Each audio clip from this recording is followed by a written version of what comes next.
Morning, everybody. It is good to see you and a joy and a blessing to be with you all. I'm Richard Maraj. Welcome, Unity Phoenix. Welcome to our Sunday Soul Celebration. It's great to see you all. Have a great service planned for you today, and so glad you're here. Welcome. And it's now that time for us to prepare for our meditation. Surely the presence of the Lord is in this place, within each and every one of us here, within each and every individual soul on this planet. We come together this morning with like minds and open hearts, and we commune our spirit together as one. And we remember those who are faced with challenges today, and we lift them up in our prayer consciousness here this morning. Our beloved brothers and sisters in Baton Rouge, and in Dallas, in France, and any of those other places where there's turmoil or tragedies that have occurred.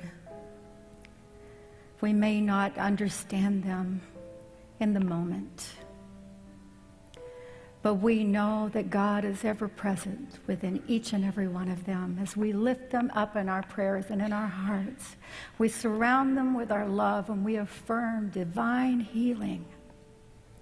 We affirm that they have the strength and the courage to do what's theirs to do at this time, and to move through those experiences that can be so difficult and challenging for us on that human level. So we just send forth our love, this beautiful love that we have the honor and privilege to experience here this day. We just focus our minds and our hearts and allow that to radiate out into our community and into our world for the healing and the raising of this planet, the consciousness of this planet, to be lifted up to harmony and love and peace and wholeness. And we start right here in this moment. And if you're facing any challenges in your personal life this morning, we just affirm and surround you with love this morning as well. Know that you are supported in whatever way that you need, that God is ever present.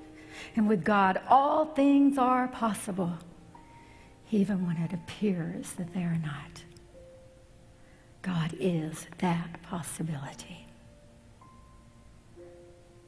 And so we open our hearts and our minds this morning to receive the divine message that God has prepared for each of us this morning, so that we can be and do and have that which is ours to be, do, and have this day. We have this divine, precious moment, and it is indeed a gift in our life. We say, thank you, God, for this gift. As we enter into a time of silent prayer, in conscious communion with Spirit, we do so with a grateful heart for the many blessings that we have in our lives. So let us enter into the silence of our being and know only God's love in this moment.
And as we bring our awareness and our attention back to this sanctuary and to this service, we do so with a grateful heart, remaining open and centered in this divine truth. We give thanks in the name and through the power of the living Christ. So it is, and so we let it be. Amen. So much morning again, everyone. All right. And a special shout out to everybody who tunes in and watches us online. And there's somebody in Mauritius who watches us. I can't remember their name, but I know you're out there. And if you don't know where Mauritius is, it's near Madagascar in the Indian Ocean, closer to South Africa. So sending you lots of love and light, and thanks for joining us. So there's this astronomer that's on this lecture tour, and he's been doing this same lecture over and over again to the point he's just sick and tired and disgusted of it. So he confides to his chauffeur that he's just so bored with it, he can't stand doing it. And then the chauffeur says, well, I'm a little bored in my job too. And the astronomer says, hey, I got an idea. Why don't we switch places tonight? You've heard this lecture countless times. It's all written down word for word, and nobody knows me at this location, so we're pretty safe to do this. And the driver says, great idea. So the lecture begins, and he delivers it absolutely flawlessly, and then he's basking in the glory of the thunderous applause, and then the question and answer period begins. And a little boy says, so who discovered Pluto? And he said, Pluto, oh, that was Clyde Tombaugh, because he remembered that from somewhere. And then the boy said, well, who discovered Neptune? He said, well, that was John Couch Adams.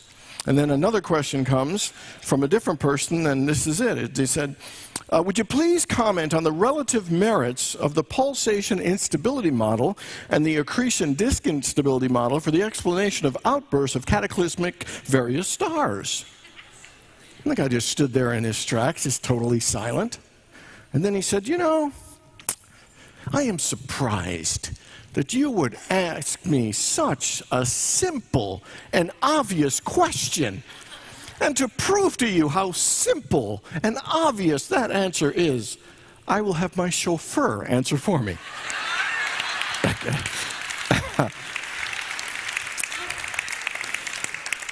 You gotta love the courage of that chauffeur to do that. And today we're talking about courage.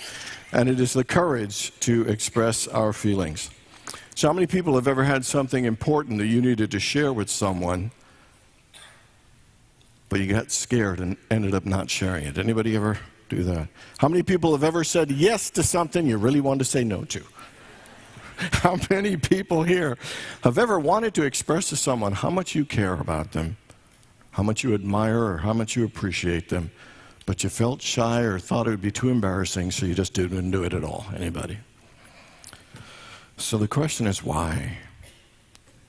Why do we have such a hard time sharing our feelings with others? Why are we afraid to let people in our lives know how we feel, what it is we want, and what's going on inside of us? And you know, it's interesting, whether it is sharing love, or whether it's sharing our sadness or hurt, whether it's sharing our deepest desire or our dreams, or whether it's sharing a differing opinion, every one of us, to some varying degree, has some struggle sharing ourselves honestly and fully with the people in our lives.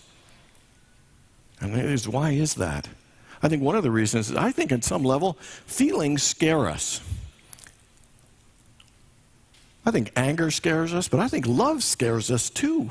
Anybody ever been like overwhelmed with a feeling of love and you just didn't know what to do? I remember my friends and I, we were once talking, and we were just feeling so much love for each other, and it felt so weird, so awkward. We just punch each other in the shoulder, call each other a name, and say, let's go watch a football game, because we didn't know what to do with all that love. I don't know if you've ever felt such an overwhelming experience of love. You know, tears freak us out. There are all kinds of feelings and emotions that we have difficulty with. And let me give you an example of how freaked out we can be. Anybody ever said this? I would rather die than tell that person that. Or I'd rather die than share that or admit that about myself to someone else. And it isn't about telling everything to everybody, because that's not appropriate. But I'm talking about the things that we know that are important to share. things that we actually want to share and know it would be best to share, that we still are scared and have a difficult time sharing those things. Another thing is we're afraid to share our feelings because we feel that the person might reject us. They might not like us. They might not even want to talk to us or be in our lives or care about us anymore. And then even below that is some belief that maybe I'm not worthy. Maybe I'm just not lovable at all. So let me not share all that. Bronnie Wade is the author of the book, The Top 5 Regrets of the Dying, and she was a palliative care worker, and she took care of mainly elderly people in their last 3 to 12 weeks, spent a lot of one-on-one time alone with them, so they shared and unburdened themselves about looking back at their lives and what they were feeling and going through. And she tells about this gentleman named Joseph who was 94 years old, and he was dying, but interestingly, his family chose not to share that he was dying. And in fact, not only did they not share he was dying, they actually went the opposite and said, oh, come on, Dad, eat, because you're going to get better real quick. They had so created a pattern of not being authentic and honest and sharing with each other that even at the end, they were in denial about that. Here's what he wrote about himself, about his whole life with his family. He said, I was too scared to share my own feelings. So I worked and kept my family at a distance. They didn't deserve to be alone. I wish they really got to know me. I missed my opportunity to create a loving, warm relationship with my children, and now it's too late. And he went on several times, actually, about how he wished he allowed himself to let them know him better. And so he actually found out that he was dying from his care worker, that when his wife left the room, she said to him, am I dying? And she said, yes. But interestingly, they kept up the charade and nobody actually said anything. And so I got to tell you, so in it, he's bawling his eyes out and sharing all this, but he wouldn't cry in front of his family, only his coworker. And it was almost heartbreaking to read this, that no one's saying anything, and yet everyone is hurting. And everyone is just suffering in silence, keeping this distance and not saying or sharing what they're really feeling. And the question is, why do we do this? Why do we do this and not share ourselves with the very people we love, the most important people in our lives? And when love is the thing that we all want. So we're in the third of our 5-week series, the 5 Regrets of the Dying. Week 1, we looked at, I wish I had the courage to live a life that was true to myself and not what other people expected. Last week, we looked at, I wish I hadn't worked so hard. And today, we're looking at, I wish I had the courage to express my feelings. You know, life has got a lot of feelings. And they've got a whole range from joyful to painful, from exhilarating to excruciating. And often, our feelings are messy. They're awkward, and they're uncomfortable. And they're not simple and neat and tied up in a bow. They are human feelings can sometimes just not be very pretty. And unfortunately, what we try to do is, because they're unpleasant, we rather just avoid them. So we rather numb out or stay busy or have drink or eat or do whatever it takes to avoid them. And yet, the worst thing you can do is avoid your feelings and not share them. You know, we have some unhealthy beliefs. Like, we have this belief that spiritual people are always supposed to be happy. Anybody ever felt that or thought that? Because it ain't true. You know, we think that sad feelings aren't spiritual. I mentioned this a couple of weeks ago. Jesus wept. He got frustrated. He got a little irritated. He felt grieved. You know, Jesus allowed himself to feel the entire range of human emotions and feelings. And we need to do that. And we can't cut certain areas of our lives off and not feel, because that's not really living. And where does the Bible give us permission and invite us into feeling all of our feelings? In the Beatitudes, it says, blessed are they who mourn, for they shall be comforted. And to mourn is to grieve deeply. And what it's saying, the word blessed means enriched. It's saying your in life will be enriched by allowing yourself to feel all of the feelings in life, and you will be comforted. Because to deny and stuff the feeling actually stuffs and keeps the pain in us alive. You know, feelings are important. They're an important part of life. We aren't our feelings. We are more than our feelings, But our feelings are still absolutely important and necessary, and it's important for us to acknowledge them, to embrace them, and to feel them. So I was having a little hand procedure a year and a bit ago, and then they had my hand like right on the table, kind of tied down, and then the nurse said there'll be a little prick and a little bit of pain, and I want you to breathe through it. First of all, it was a little prick and a lot of pain, but and she even was so generous, she offered to breathe with me. So anyway, she pokes me, and I'm like, ow, and she breathe. And the thing about it was really cool. It wasn't as painful as I thought. You wouldn't know so by my screaming, but it was really not as painful. But here's the interesting thing. You ever taken a yoga class and they make you contort into these awkward positions and they say, be present and breathe? And the truth is, whether you're having a baby and they say breathe, or you're exercising and breathe, in every case, what they're saying is be present to what you're feeling and breathe through it. Let it pass through you. Don't be afraid of your feelings. Don't be afraid that you've got to be able to feel all your feelings. We want to live a full life? Guess what? We need to feel all our feelings fully. I grew up in a family where any disagreement of any kind was seen as unloving and unkind, so that we never shared a differing opinion. And so we never shared, I don't disagree with this, or I don't like that, because nice in our family was like a really high virtue. And it was seen as nice as not sharing. Well, it took me years of prayer and therapy, like everyone else, to get more comfortable with my own feelings. To know that it's okay to be angry. It's okay to be sad. It's okay to disagree with someone that I love and care about. You don't have to scream and yell, but it's okay to feel good inside yourself to know that you are okay with that. We all need to make peace and find acceptance and embrace all of our human feelings. We can't run and avoid or hide from some, because that runs and avoids, hides from the experience of the fullness of life. We want to live life more fully. And to do that, we need to embrace all of our feelings. Feelings are an important part of life. You aren't your feelings, but your feelings are important. The question is, are we willing to give ourselves permission to feel all of our feelings? Another important thing is that we got to be open. We've got to open ourselves to be more vulnerable.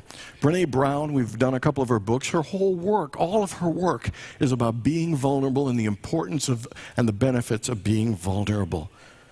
That every single one of us wants to feel love and intimacy and connection. We want to feel a sense of belonging. We want to feel that closeness, that connection. And the only way to it is through vulnerability. But listen to the definition of vulnerability. Most of us are scared to be vulnerable. No wonder. Listen to the definition from Webster's. Vulnerability: easily being hurt or harmed physically, mentally, or emotionally, and being open to attack, harm, or damage. No wonder we don't want to be vulnerable. And yet, being vulnerable, opening our hearts, letting down the walls, and letting ourselves be seen, letting ourselves be known, letting our true, authentic selves be shared and experienced with another human being is the only way to experience the love that we all seek. Yes, there is a risk, but you know what's being vulnerable? You know what's a bigger risk? Not being vulnerable. Because to close off and shut down creates distance, disconnect, loneliness, and isolation. We can be in a room full of people and feel completely alone. And that's the risk of not being vulnerable. And there are opportunities every day to be vulnerable. Make a mistake at work, you got to go clean up. That requires some vulnerability. Having to ask somebody for help, that requires vulnerability. Helping a friend through a difficult time, that requires vulnerability. Calling someone who lost a child, that is experiencing vulnerability. Vulnerability opportunities are there every day. The question is, are we saying yes to them?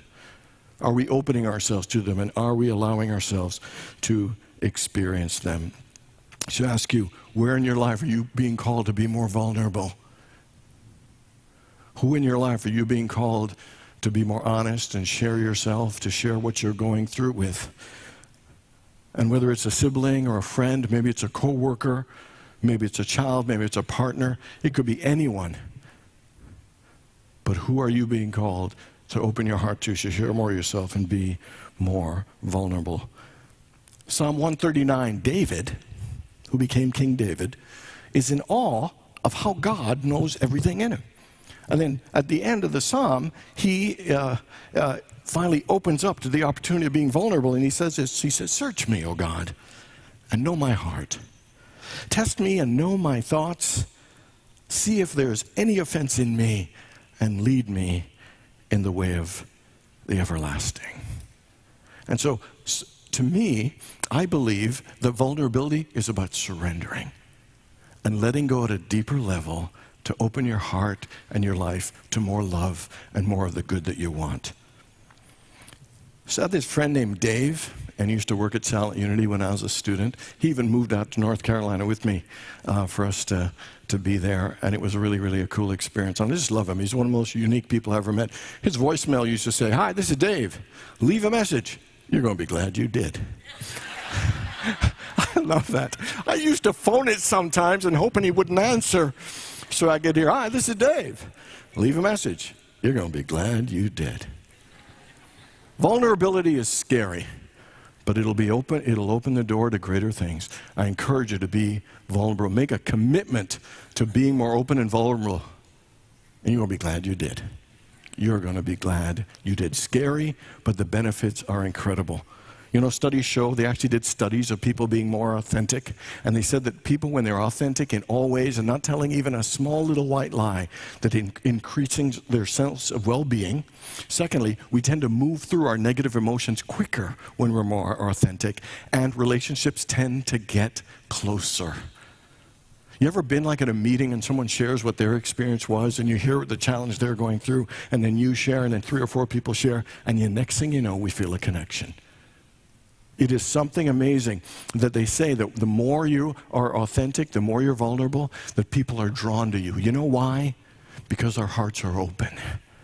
When our hearts are open, there's a natural affinity and connection that we have, whether it's with friends or whether it's strangers or families or at work. It works for everyone. Vulnerability works to create connection in all ways and all levels. She said one of the most fulfilling feelings in the world is to be vulnerable with someone, to let them see all of who you are and vice versa. And she said that's the most incredible thing. But we miss it by not allowing ourselves to share with others. Leo Buscaglia once said, "Don't miss love, because if you miss love, you miss life. So don't miss it." And vulnerability is the key. So one thing I just want to say is that the idea of being vulnerable and sharing yourself with someone is it doesn't give you permission to go off on anybody. It doesn't give you permission to take someone else's inventory and tell them all the things that are wrong and messed up with them. Vulnerability is about one thing, your stuff. Sharing yourself and who you are. Does that make sense, everyone? And so it's about literally owning ourself, our truth, and our honesty, and sharing from that place. So in the book, she shares this story about this woman named Jude. Now, most of the people she took care of were elderly people who were either dying of old age or elderly people dying of cancer. She was taking care of a woman named Jude who was 44 years old with a young daughter, and she was dying of a motor neuron disease. Jude grew up in a very, very, very wealthy family and was always taught to marry at her level. And really, really rich. And she fell in love with an artist named Edward. And she told her parents, "I'm going to marry Edward." And they were devastated. Ostracized her, totally disowned her. She and Edward had a great relationship. She lost her parents because of being authentic. And they had a great relationship, incredible love. So she's there dying, and she writes a note to her mom about how much she loves her. Not blaming her or anything, other than saying, "I miss that we haven't gotten to spend these years together," but how much, when she was together, how much he learned from her, how much he appreciated her. Edward sent it to the mom, and the mom was there within a day. And she came in and she held her hand, and they both wept. They hugged. And she apologized to the mom for judging her and ostracizing her. And she even admitted to her mom's heart was so open. She said, "Honey, you know what? I was actually jealous of you. because you were there living and following your heart, and it's something I never had the courage to do myself. Over the few weeks they had, it was such a healing and deep experience. And when Jude died, the grandmother, spent time and took care of the daughter. And one of the things that Jude said before she died, she said, share your feelings. Learn to express your feelings now and don't put it off, even if people reject you or don't like you. What matters most is that you have told your truth. And when you're honest and you're vulnerable, honesty and vulnerability will always be rewarded, even if it doesn't happen at that moment. Even though it took that long with her mom, her decision, even though she lost her parents, eventually not only helped her, but helped her mom too, and helped the whole family. The question is, are we willing to be that vulnerable? So my question is, who in your life is it time for you to say, I love you? Who in your life is it time to open up and say, I am just so sorry? Who in your life is it time to tell, I'm so proud of you, or I really admire you? Who in your life is it time to share more of you with, to share your heart, your hurt, your dreams, and what's really going on with you? Jesus said, love one another, and I guarantee you he meant tell those you love them. Share yourself with them. The fact is, if you want to be happy, you got to express your feelings. If you want a healthy relationship, you got to express your feelings. If you want to experience joy, you got to share your feelings. You want intimacy, you got to share your feelings. You want authenticity, you got to share your feelings. You want a good friendship, you got to share your feelings. If you want to feel more alive, we have got to share our feelings. Feelings are scary.